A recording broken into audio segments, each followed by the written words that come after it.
Oi pessoal, tudo bom? Bom, agora nós vamos falar sobre os cuidados para especificar os materiais que vão ser usados numa instalação de SPDA, num projeto de SPDA, ok? Quais materiais, como especificar, alguns cuidados que você deverá ter para fazer uma especificação correta, para não ter problemas no futuro, ok? Primeiro vou transcrever alguns itens da norma, só para você saber que a norma dá diversas dicas como lidar com essa questão dos materiais. E te dá as possibilidades. Aí depois é você quem realmente vai ter que tomar os cuidados, analisar direitinho o tipo de instalação, que cuidados você precisa ter.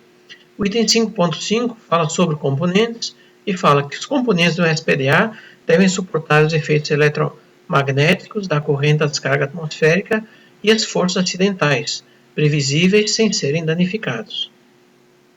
Devem ser fabricados com os materiais listados na tabela 5 ou com outros tipos de materiais, com características de comportamento mecânico, elétrico e químico, relacionado à corrosão equivalente. No item 5.6, fala sobre os materiais e suas dimensões.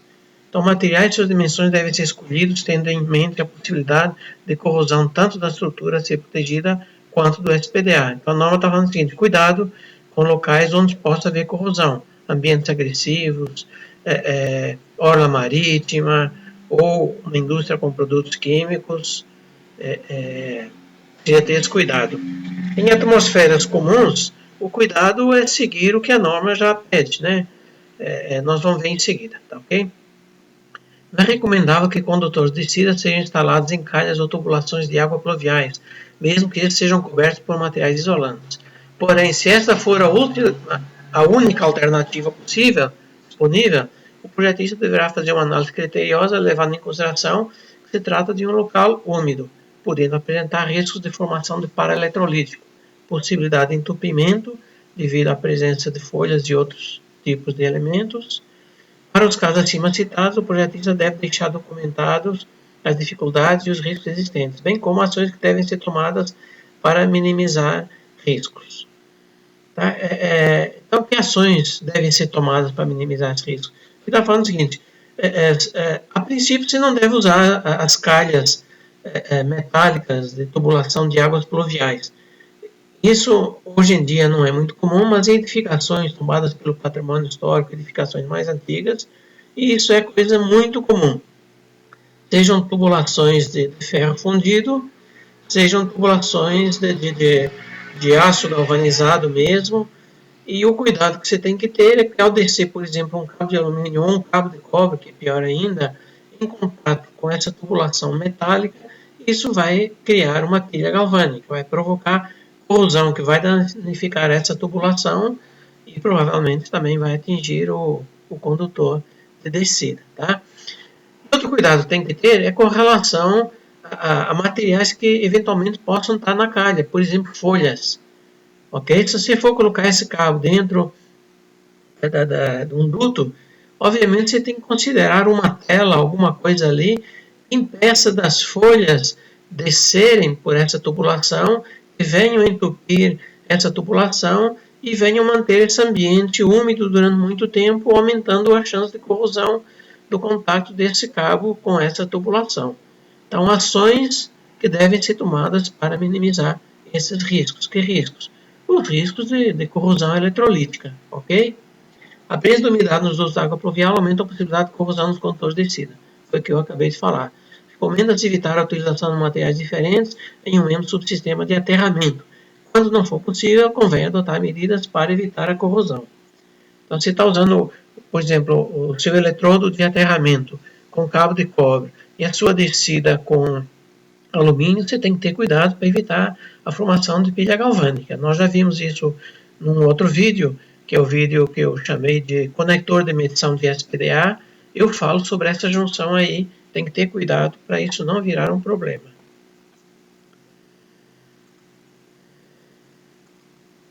Bom, quais são as normas que você deve se atentar na hora de especificar os materiais no projeto SPDA?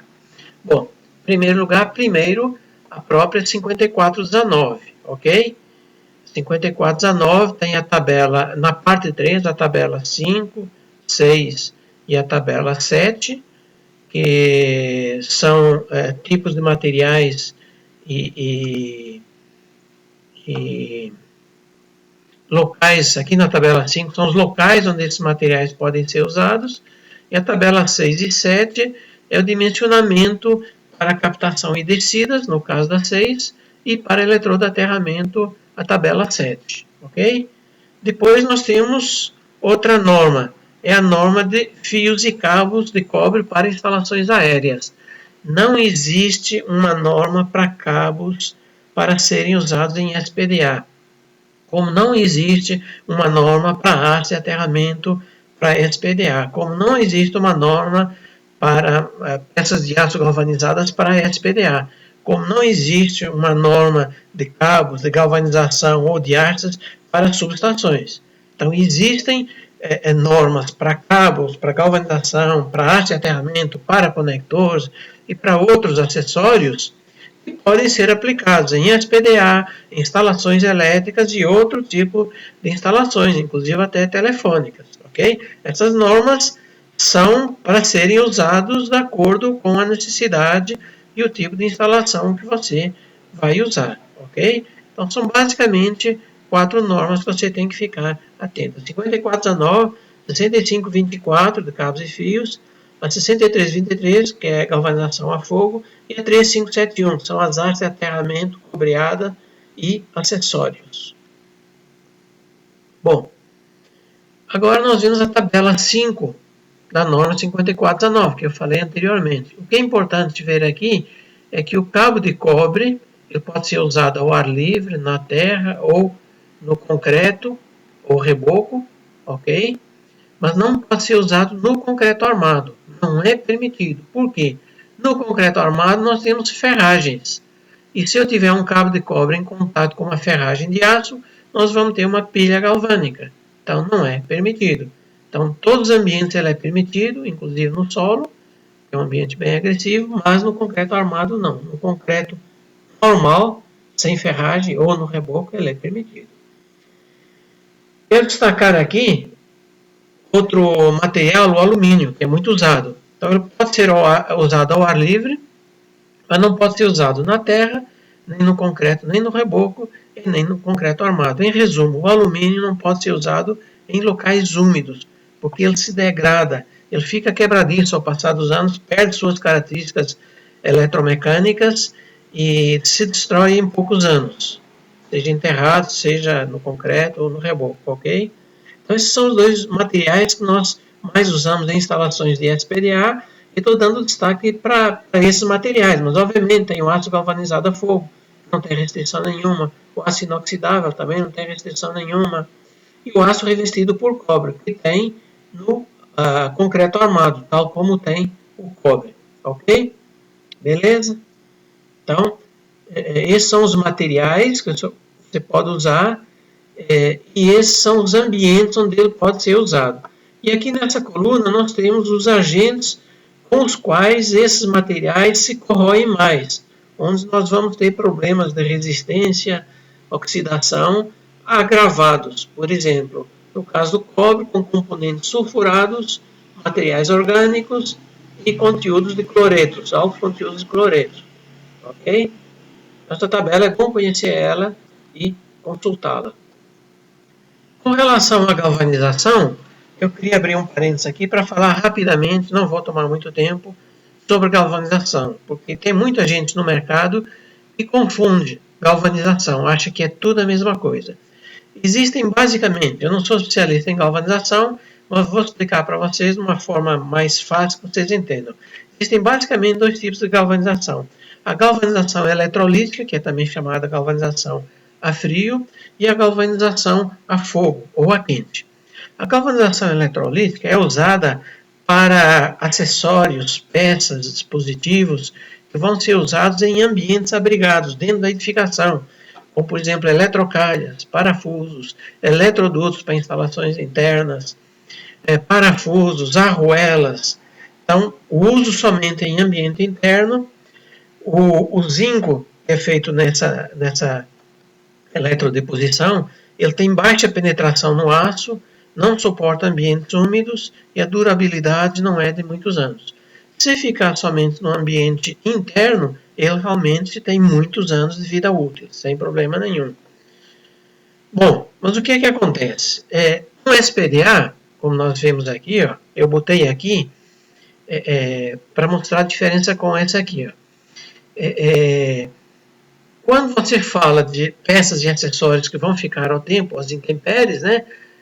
Esses eletrolíticos eles não resistem muito tempo. Com 1 ano, no máximo 2 anos, já estão todos detonados, têm que ser totalmente trocados. Então, para ambientes externos, você tem que usar galvanização a fogo, que é exatamente o que é usado com as ferragens para distribuição de energia de alta, média e baixa tensão. Todas as concessionárias exigem galvanização a fogo. Para buchas, reduções, nipples, para tubulações que ficam em ambientes externos, são galvanizadas a fogo também. Cantoneiras para ambientes externos, para mourões e até para aterramentos precários, também pode ser usado galvanizado a fogo. E SPDA, né? Então, os isoladores ou qualquer peça ou acessório de origem ferrosa tem que ser galvanizado a fogo, conforme a norma 6323 que nós já vimos. O que eu quero mostrar para vocês é a diferença entre a galvanização eletrolítica e a galvanização a fogo. Então, essa peça aqui, dá para ver claramente que ela é eletrolítica, como vocês veem aqui. Ó. Ela é brilhante, parece cromada, ela é bonita, ela chama a atenção de tão bonita, ok? Só que é bonita e vagabunda, por quê? Ela só é permitida e só tem durabilidade em ambientes internos. Quando você vai para um ambiente externo, se você coloca um suporte guia desses no ambiente externo, no máximo em 1 ano e pouco, 2 anos, está totalmente enferrujado. E aí você tem que trocar a instalação toda. Além de ser um item de não conformidade com as normas, é ilegal, está errado e pode gerar uma ação civil criminal na justiça, ok? Parafusos, porcas, arruelas que sejam usados em ambiente externo, a minha sugestão é que use de inox. Por quê? A galvanização a fogo pode ser usada também com os parafusos. O que acontece é quando você vai entrar com um parafuso numa porca ou numa estrutura um pouco mais rígida, essa galvanização a fogo, ela é tipo uma casquinha superficial que tem em cima do material. Então, se você forçar com uma chave de fenda, com uma chave de boca, um pouquinho, você pode provocar um pequeno dano na cabeça do parafuso que, ao longo dos anos, vai enferrujar, contaminar a peça onde ele está fixando, que contamina a peça logo abaixo e vai por aí afora, ok? Então, pode ser a fogo, a norma permite, mas eu sugiro que seja inox. Isso encarece muito pouco a instalação e a durabilidade da instalação fica infinitas vezes melhor do que com a galvanização a fogo. Então, a galvanização a fogo pode ser usada em ambiente interno e externo, ela é especialmente projetada para ambiente externo, em alta penetração do zinco, devido ao pré-aquecimento que o material entra num forno grande para ter um aquecimento, para depois ir para o banho, para que tenha uma grande penetração no material.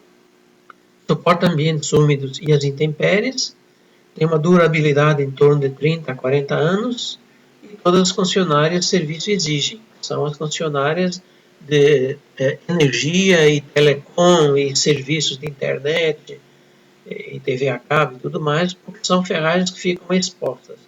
Então, existem 2 tipos de galvanização. A eletrolítica, que é para ambientes internos, não serve para SPDA. A galvanização a fogo, que é para ambientes externos, que é onde as peças e acessórios do SPDA vão ficar. Tem que ser galvanizada a fogo. Cuidado, tem muitos fabricantes fabricando a galvanização eletrolítica e quem não conhece leva gato por lebre e só vai descobrir isso alguns anos depois. Ele vai ter que pagar uma empresa para ir lá e refazer a instalação toda, ok? Então a ideia foi mostrar visualmente a diferença entre uma e outra. A eletrolítica é bonitinha, brilhante, muito linda, bacana. E a fogo é essa feia. É feia, mais fosca, mais grotesca, mas é muito mais resistente às intempéries do que a eletrolítica. Então, a eletrolítica é proibida em SPDA, beleza? Então, outro item importante na instalação, e que via de regra é objeto de maracutaia, de malandragem, de má-fé, seja dos fabricantes, seja dos distribuidores de materiais elétricos, são as chamadas hastes de baixa camada. Na verdade, não existem hastes de baixa camada, existem só hastes de alta camada, que é a norma 13571 da ABNT. As outras são de baixa camada, que se fala comerciais, para não falar que é fora da norma, que é ilegal, né? Não existe norma para elas. Então, se não existe norma, não existem regras. E aí, o que acontece? A de alta camada, que é a norma 3571, é exigido que tenha 254 microns de cobre. É a camada de cobre que vai cobrir o aço, porque o miolo da haste é de aço, não é de cobre. Se essa haste for toda de cobre, você não vai conseguir cravar ela mecanicamente no solo. Ela vai entortar toda, porque o cobre é macio.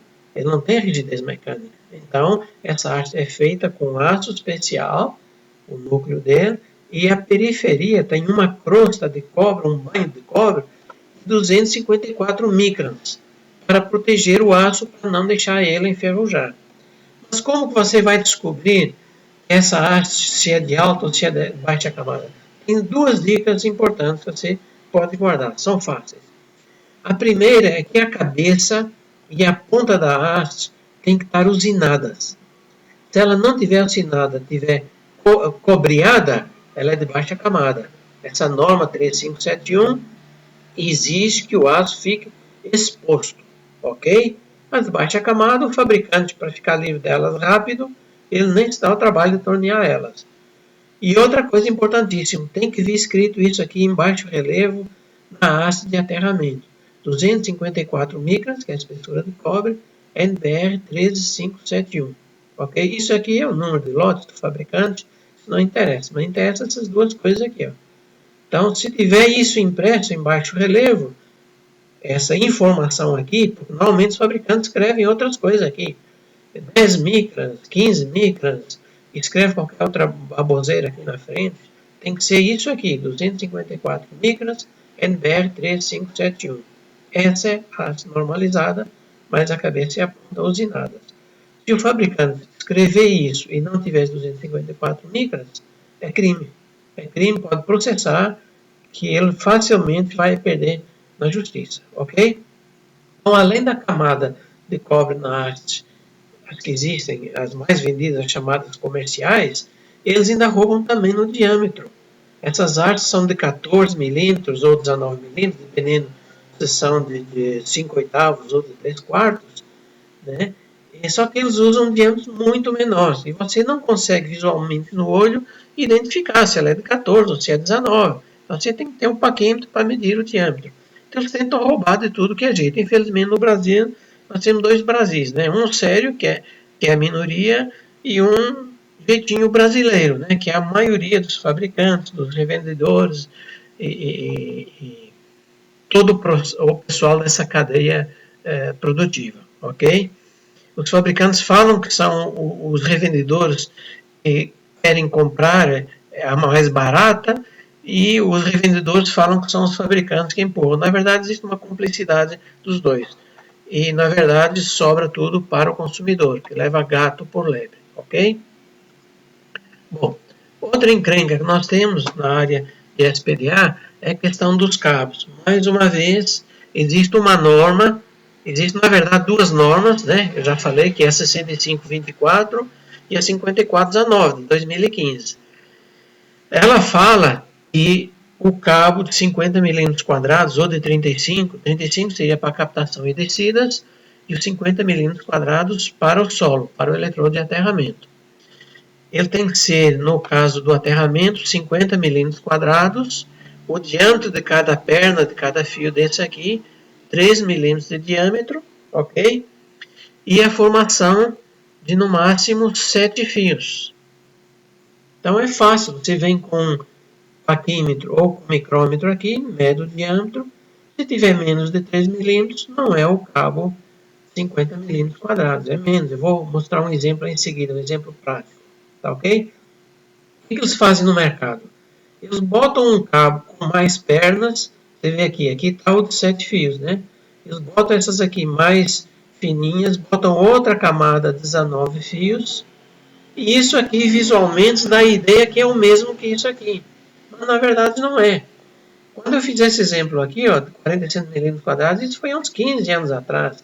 Agora o que eles mandam para você de 19 fios é na verdade o de 35, 38 milímetros quadrados, quando muito. Tá? Então esses cabos são chamados cabos desbitolados ou cabos comerciais. Na verdade, são um produto ilegal, fora de norma. Isso aqui é um exemplo prático. Ó. Só de bater o olho você vê que o cabo não tem 7 fios. Tem muito mais que 7, então é o cabo 19 fios. Ok? A norma 6524, na tabela A2, fala é o condutor encordoado classe 2A, é têmpera meia mole. Ele fala o seguinte, cabo 50 milímetros quadrados, formação 7 fios, diâmetro cada fio 3 milímetros. Então não adianta os fabricantes vir com aquela conversa para boi dormir, que fabrica o de 19 fios, porque ele é mais flexível que o de 7 fios. Isso é conversa para boi dormir, porque é muito mais fácil eles roubarem 1 milionésimo em cada fio do que roubar 3 ou 4 milionésimos em 7 fios. Em 7 fios isso aparece muito mais. Em 19 fios isso não aparece tanto. Se eles mudarem o passo do encordoamento, o cabo fica parecendo mais gordo ainda, entendeu? Isso é uma tentativa para tentar roubar mesmo, descaradamente falando. Aqui, essa norma 6524 só aceita cabo 19 fios a partir de 120 milímetros quadrados. Então, essa conversa deles é conversa para boi dormir, ok? Então, nesse caso aqui, ó, o diâmetro que devia dar 3 milímetros deu 1,5. Você coloca aqui na forma da área, que a área é πd ao quadrado sobre 4, vezes 19 fios, você vai ter 36 milímetros quadrados, não os 50 milímetros quadrados que a norma exige. Isso aqui, infelizmente, a gente costuma achar no dia a dia, nas inspeções, nas vistorias, é daí para baixo. E é rotina, não é uma vez ou outra. É praticamente em toda a obra a gente encontra esse padrão ou falta de padrão de qualidade e de seriedade. A tolerância que a norma nova dá é de 2%, tá ok? É muito pouco em relação a esses 36 milímetros quadrados. Então, se chegar para você, na sua obra, um cabo, você bate o olho e vê que não é 7 fios, é mais do que 7, já pode devolver. Já não atende ao primeiro quesito. Tá? Se for 7 fios, você tem que medir para ver se dá 3 milímetros de diâmetro cada fio. Se der, beleza. Então ela é 50 com certeza. Ok? Calcula a área do 1, multiplica por 19, vai dar 49,9, 51, em torno de 50 com 2% de tolerância, beleza. Mas se é 19 fios, já manda embora, devolve, ok? Sem dó. Então a norma 6524 fala que o cabo 35 tem que ser 7 fios e o diâmetro 2,5. O cabo 50 milímetros quadrados, 7 fios, 3 milímetros. Você só pode usar 19 fios a partir de 120 milímetros quadrados, ok? Beleza? Então, com relação a isso aqui, não existe dúvida, né? Existe a má fé dos fornecedores de cabos para tentar roubar seus clientes. Certinho? Outra coisa. Existe um item na norma, não me lembro agora de cor qual é, que fala que quantos mais fios o seu condutor tiver, mais exposto ele fica aos agentes químicos do solo. Faz sentido, né? Quanto menor o diâmetro, mais facilmente a corrosão vai conseguir atravessar o diâmetro desse fio. Quanto maior for o diâmetro desse fio, mais dificuldade a corrosão vai ter para atravessar e aniquilar esse condutor, entenderam? Então, ter muitos fios, principalmente em aterramento, não é vantagem, pelo contrário, em termos de corrosão é uma grande desvantagem. Então, nunca aceite cabo 19 fios. Na norma 5419, temos o cobre encordoado, o a seção transversal 35 milímetros quadrados e o diâmetro 2,5 milímetros cada fio, cada perna, né? Exatamente casando com a 65-24 que nós vimos agora. Então, esse slide que a gente viu antes foi para os condutores de captação, as captoras e condutores de descida. As captoras podem ser os terminais aéreos, tá? E condutores de descida. Então, captação e descidas. Agora, essa tabela, que é a tabela 7, da 54-9, é para os eletrodos de aterramento. Então, se eu vou usar o cobre encordoado, tem que ser 50 milímetros quadrados, eletrodo não cravado, é cabo lançado na valeta, condutor horizontal, o diâmetro de cada fio 3 milímetros, casando de novo com a 65-24. Então, não tem choro. É isso que tem que ser feito. Cabo 19 fios, não tem vez para SPDA. Pessoal, agora vou mostrar para vocês como deverá ser feita a especificação desses materiais para não ter problemas, né, até o final da instalação. E quais as etapas que deverão ser feitas para garantir o sucesso da instalação. Porque, como vocês sabem, nós estamos no Brasil e uma coisa é você especificar, outra coisa é você receber. Então, vamos lá. A especificação tem que começar de forma correta, tá? Se você colocar cabo de cobre no 50 milímetros quadrados ou 35 milímetros quadrados, já ferrou tudo. Tá? Você vai receber cabo não normalizado, cabo fora de norma, 19 fios, com a seção transversal bem inferior. Então, nós estamos tomando uma série de cuidados para que isso não aconteça. Mas você tem que ficar atento, porque nós estamos no país da malandragem e a gente sabe que os fornecedores vão tentar passar a perna de qualquer jeito. Bom, mas vamos lá, o primeiro passo, fazer a especificação correta. Então, por exemplo, para captação e descidas, é o cabo de cobre no 35 milímetros quadrados, formação 7 fios, NBR 5419 e NBR 6524. Se você quiser ser redundante, e é bom que seja, escrever na frente, cabo normalizado. Se você quiser ser chato, você pode escrever na frente, não será aceito o cabo comercial, ok? Infelizmente, não é função nossa como engenheiros, como técnicos, ter esse nível de rigor. Num país sério, bastaria só colocar cabo de cobre 35 ou cabo 50, todo mundo iria te entregar cabo normalizado. Mas nós não estamos propriamente num país muito sério, então temos que fazer a nossa parte. Na verdade, nós temos que fazer a nossa parte e a parte do poder público, que é fiscalizar essas empresas e fechar essas empresas, mas eles não fazem. Ok? Então, a especificação é essa, cabo de cobre no 35, formação 7 fios, norma 5419 e 6524, se quiser na frente, cabo normalizado. No caso dos cabos do subsistema de aterramento, cabo de cobre no 50 milímetros quadrados, formação 7 fios, NBR 5419 e NBR 6524. Mais uma vez na frente, cabo normalizado, para não ter dúvidas. Gente, o comprador, quando vai fazer a cotação, muitos compradores fazem a cotação por telefone.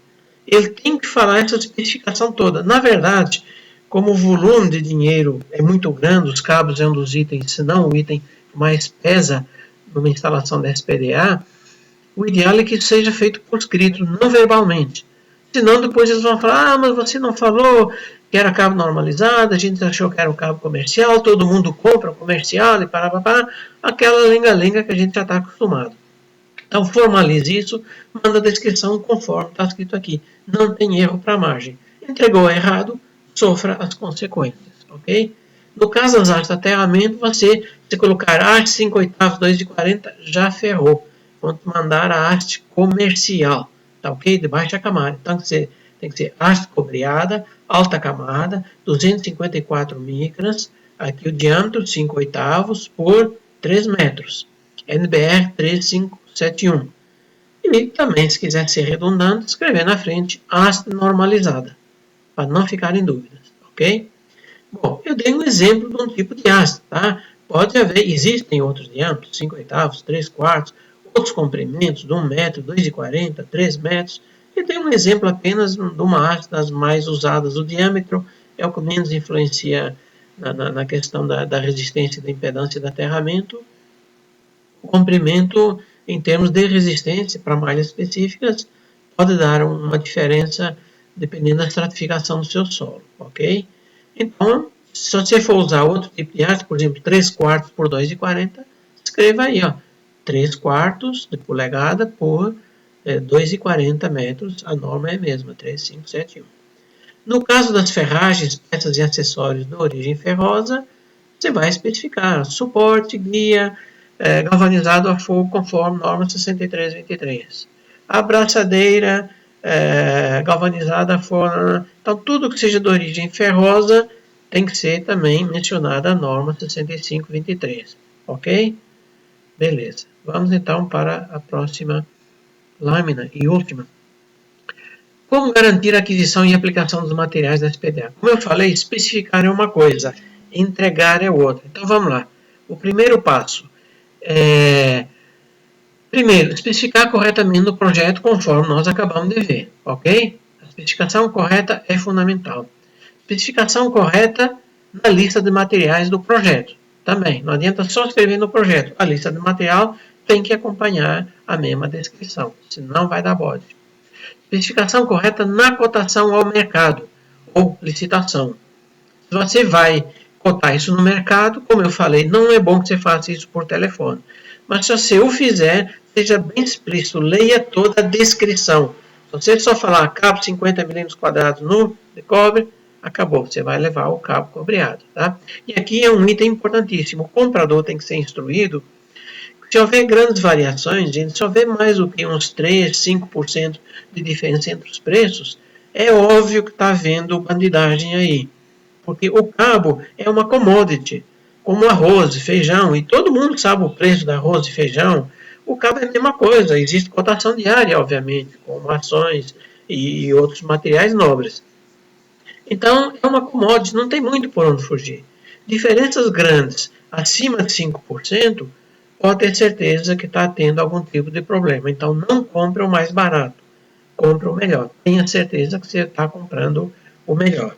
Exija o laudo, exija a nota fiscal e fala que você quer cabo normalizado. Inclusive, o comprador deve informar o fornecedor que o cabo vai ser testado quando chegar. Se ele não tiver em conformidade, será devolvido e o ônus financeiro do transporte para voltar e retornar novamente, com cancelamento, nota fiscal e impostos e tudo mais, é por conta do fornecedor.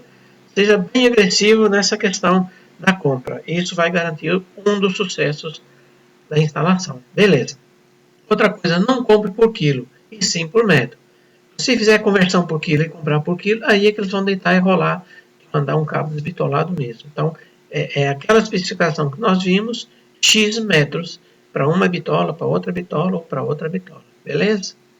Exigir laudo de todas as bobinas do cabo em conformidade com a cotação.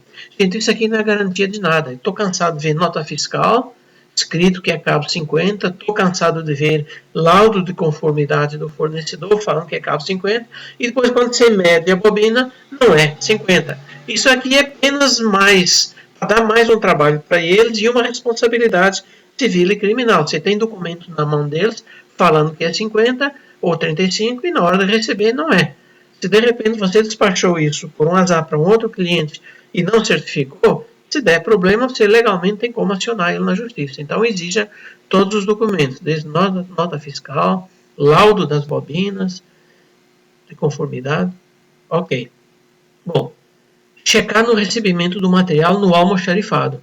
Então, na hora que o cabo chega, inclusive um macete, uma dica que eu dou é o seguinte: não descarrega o caminhão para certificar as bobinas, faça o contrário. Ensino o responsável pelo almoxarifado ou o fiscal da obra que vai receber esse cabo, porque não pode ser qualquer pessoa que vai receber esse cabo. Ou tem que ser o engenheiro que fez o projeto, ou o engenheiro que está fiscalizando a obra, ou o engenheiro da empresa que vai fazer a instalação. Suba no caminhão e certifique no caminhão. Por quê?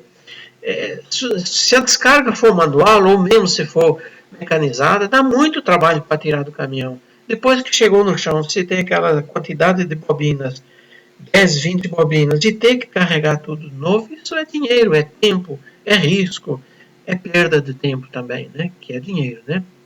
Então faça a checagem de preferência em cima do caminhão. Se tiver ok, então pode mandar descer e entrar no almoxarifado. Então, primeira coisa, conta o número de fios, mede o diâmetro de alguns fios. Se tiver mais do que 3 milímetros e tiver mais do que 7 fios, condena o cabo, devolve, não está em conformidade com o pedido, ok? Bom, acabou os problemas? Não, ainda estamos no meio do caminho. Agora coloque esse material no almoxarifado, longe de outros materiais, de preferência com um formato, um papel A4 escrito para raios ou SPDA. Não deixe ninguém mexer com isso. Por quê? Se for se for um cliente que esteja com obras, é comum eles misturarem os cabos do para-raios com os cabos do aterramento da subestação ou da linha de energia que está sendo ampliada ou para outras instalações de média ou baixa ou alta tensão. E o que é que acontece? Você acaba dando para essas empresas o seu cabo normalizado e vai acabar recebendo para a sua instalação do SPDA o cabo comercial que a outra empreiteira não teve o cuidado de seguir esse checklist que eu coloquei aí. E aí você se ferrou, achando que está tudo ok, e lá adiante você vai descobrir que está tudo errado, ok? Então, chama o responsável pelo almoxarifado e fala, vou deixar esses cabos, essas artes, essas peças todas aqui, ninguém pode mexer, só eu ou fulano ou beltrano que podem mexer, e você fica responsável pela guarda desses materiais, ok? Bom, quando a empresa instaladora for fazer o aterramento, normalmente ela primeiro abre as valetas, crava as hastes de aterramento. Então, antes de cravar as hastes, ela já tem que certificar se a haste é de alta camada ou não, por quê? Depois ela vai ter o trabalho de retirar se não forem as de alta camada, ok? Antes de lançar o cabo, certifica de novo. Vai que alguém trocou alguma bobina lá no almoxarifado e você não está sabendo. Certifica de novo, não custa nada, conta o número de fios, um paquímetro ou um micrômetro, mede o diâmetro de um fio, você já sabe se é o cabo normalizado mesmo, que você deixou lá ou não. Ok? Tá ok? Então beleza. Pode lançar na valeta. Ah, então pode reaterrar? Negativo. Só vai poder reaterrar se o fiscal autorizar. Então, o responsável pela obra tem que ir lá e checar se o cabo realmente é o cabo normalizado ou não. Não, mas peraí, a empresa instaladora certificou o cabo. Certificou mesmo? Tem certeza? Você põe a mão no fogo? Então, sempre que eu fiz fiscalização de obra, eu defino essas regras que eu coloquei aqui para você. E se eu perceber que existe alguma coisa que está errada, o cliente tem que me dar autonomia para eu paralisar a obra até que o problema seja sanado. Então, o ideal, eu sugiro que o fiscal coloque uma regra para o instalador. Olha, você pode abrir valeta, cravar hastes e lançar cabo, mas está proibido de reaterrar qualquer metro de valeta sem minha autorização. Então, o fiscal vai lá, certifica o cabo e autoriza, através de um papel, de um documento, o trecho entre a descida 2 e a descida 30 está liberado para fechamento. Não dê autorização para grandes trechos. Faça por trecho, daqui até aqui, dali até ali. Determine com o instalador quais vão ser esses trechos, porque você também não pode ficar impedindo o instalador de trabalhar. Se forem trechos muito pequenos, ele não vai render e aí vai gerar um problema que ele vai solicitar aditivo. Então, entre num acordo com ele, quais são os trechos que serão abertos a valeta lançado o cabo, você vem, valida ele, autoriza o reaterro, beleza, e aí vai desenvolver outro trecho na frente do mesmo jeito. Tá? Então, todos os trechos acima deverão ser formalmente documentados, tá? O responsável por cada etapa. Cada uma dessas etapas que eu falei tem que ter um responsável por ela. Então, você pode fazer um checklist usando mais ou menos esse palavreado que eu usei aqui. E só como nota, esse procedimento deve ser realizado também para as artes e demais ferragens. Eu só fiz ele para os cabos, na maior parte dos casos, porque o cabo é o mais caro da instalação. E é um material que depois de reaterrado, concretado, piso ou asfaltado, vai custar muito caro para desaterrar ele, né? Mas você pode fazer esse checklist entrando aí com a conformidade também das artes e do resto das peças e acessórios do SPDA. Bom, pessoal, Então, todo esse esforço, todo esse trabalho, toda essa concentração de esforços para não ficar parecendo que é inútil, vou mostrar para vocês 3 lâminas rapidinho de uma pequena amostragem das inspeções que a gente faz e as barbaridades que a gente vê no dia a dia nas inspeções da SPDA. Tá? Isso é uma pequena amostra, tem coisas muito piores do que isso. Mas vamos lá. Aqui, uma cantoneira galvanizada a fogo, enterrada, desintegrou, literalmente desintegrou. Em poucos anos ela praticamente deixou de existir. A espessura da chapa foi vencida pela corrosão. Aquilo que eu falei de muitos cabos enterrados sofrem uma agressividade maior do que poucos cabos com diâmetros maiores. Então aqui, mesmo galvanizada a fogo, ela não resistiu por muito tempo, ok? Aqui vocês veem o parafuso todo enferrujado, aqui mais 2 parafusos enferrujados, não conformidade. Aqui um captor, que parece que é de inox, porque ele está legal, mas o parafuso é eletrolítico. O que aconteceu? Esse parafuso, ele enferrujou o mastro, as abraçadeiras, o estaiamento, a base de fixação. Todas as peças que estavam daqui para baixo foram contaminadas pela corrosão provocada por um parafuso galvanizado. Tá? Aqui uma gambiarra, aqui tem que ser colocada uma conexão mecânica e não uma amarração. Mais uma vez um parafuso galvanizado eletroliticamente que contaminou o latão. Aqui uma corrosão eletrolítica entre o aço e o cabo. Esse não é um conector adequado para fazer emenda de cabos, mas aqui dá para ver a corrosão eletrolítica já comendo solta. Aqui vocês veem um conector de alumínio para juntar cabo de alumínio com alumínio que foi deixado no chão em contato com o solo. Ele literalmente desintegrou. A massa dele está a menos de 1/3 do que deveria. Vocês veem um conector zero aqui, como está bonitinho, e esse aqui literalmente quase desapareceu. Aqui o problema é aquilo que a norma fala, a junção de materiais diferentes pode provocar pilha galvanizada, pilha eletrolítica, par eletrolítico.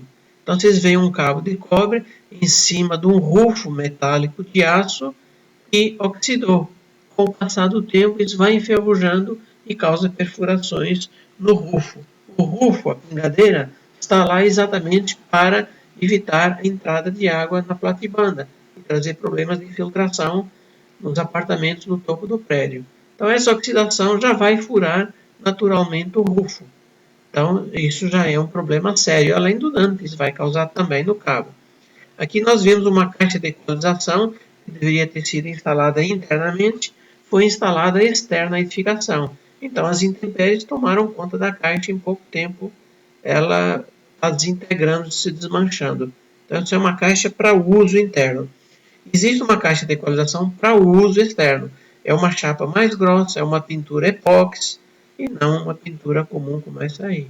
A solução para esse problema é afastar o cabo, nem que seja por 1 centímetro ou meio centímetro, evitando o contato do cobre com o aço, evitando a pilha galvânica. E aqui uma sequência de erros e bobagens. Essa peça é de aço, não sei se era galvanizada, parece que ela foi apenas pintada, mas está toda enferrujada, vocês podem ver, né? Toda literalmente enferrujada. Aqui a mesma coisa, uma peça que não é galvanizada, nem eletrolítica, é apenas pintada, com rebites também tudo enferrujado. Essa peça, apesar de ser de cobre ou de latão, também está toda contaminada. Aqui dá para ver melhor o quanto essa gambiarrada ficou horrível, além de estar fora da norma. Então, eu não cheguei a mostrar aqui, mas existem inúmeros de casos, como eu já mostrei em slides anteriores, a questão do cabo não atender à norma. E é a maioria das instalações que isso acontece. Isso foi só uma pequena amostra. Eu tenho dezenas, centenas de fotos de não conformidades. Podíamos ficar aqui horas e horas e horas mostrando. Mas é isso aqui que eu quero mostrar para vocês.